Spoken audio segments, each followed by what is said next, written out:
Bollywood super സംവിധായകൻ രാം ഗോപാൽ വർമ്മ അവതരിപ്പിക്കുന്ന ചിത്രം സാരിയുടെ ടീസറെത്തി. മലയാളി മോഡൽ ശ്രീലക്ഷ്മി നായികയാവുന്ന ചിത്രം ഗിരികൃഷ്ണ കമലാണ് സംവിധാനം ചെയ്തിരിക്കുന്നത്. നടൻ സത്യ യാദവ് ആണ് നായകന്റെ വേഷത്തിലെത്തുന്നത്. ചിത്രത്തിൽ അതീവ ഗ്ലാമറസ് ലുക്കിലാണ് ആരാധ്യ ദേവി എത്തുന്നതെന്ന് ടീസറിൽ നിന്ന് വ്യക്തമാണ്. നേരത്തെ ചിത്രത്തിന്റേതായ പുറത്തുവന്ന ഫോട്ടോകളും വൈറലായിരുന്നു. നായികയായ ശ്രീലക്ഷ്മിയുടെ പേര് ആരാധ്യ ദേവി എന്നാക്കിയതും രാം ഗോപാൽ വർമ്മയായിരുന്നു. ഫോട്ടോഷൂട്ട് റീൽ വൈറലായതോടെയാണ് ശ്രീലക്ഷ്മി രാം ഗോപാൽ വർമ്മയുടെ ശ്രദ്ധയിലെത്തുന്നത്.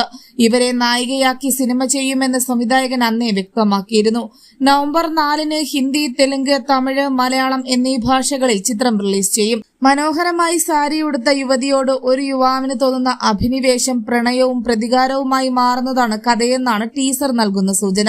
അമിതമായ സ്നേഹം ഭയാനകമാകും എന്നതാണ് ടീസറിന്റെ ടാഗ് ലൈൻ. ടീസർ മിനിറ്റുകൾക്കകം ട്രെൻഡിംഗ് ലിസ്റ്റ്